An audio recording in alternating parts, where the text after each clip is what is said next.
Do nothing? Okay. A couple of years ago I worked customer support for an investment and pensions department of a larger company. Basically, answer the phone and help customers who don't understand something about their account or need to access features usually reserved for their accountant.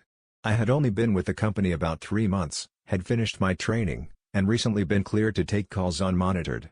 But a supervisor was still listening back to 3 or 4 of my calls each day, just to check. It was coming to the end of the tax year, so the lines were super busy open to close, but a lot of the calls I was taking were for pension or ISA withdrawals or deposits, so all I had to do was check a few details, then drop the customer in the call queue for the relevant department. Due to the high volume and relative simplicity of these calls, I was answering 20 to 30 a day. After a week or so I got a message from my team leader telling me I was taking too many calls, so the number he was checking wasn't a high enough percentage to be indicative of my performance. Okay, fine. Starting the next day I would take a call, pass the customer on, then sit and twiddle my thumbs for an hour, all while the queue is getting longer and longer. We're talking 2 to 3 hours on hold, then take another call and repeat. Fast forward another couple of weeks and I have a perforated review with my team leader.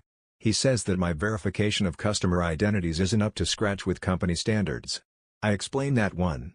I am meeting the standards that were laid out in our training and that all further advice and guidance had been completely contradictory, or so vague as to be meaningless.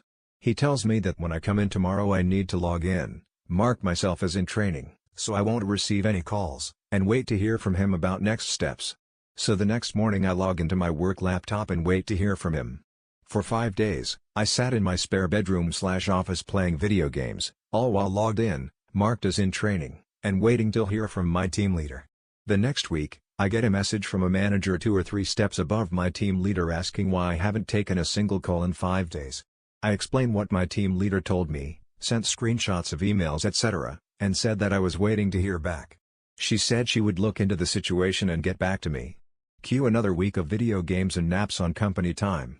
I ended up getting made redundant and taking the balance of my annual leave before anything got resolved because the company outsourced 90% of the call handling to India, but those 2 weeks were great.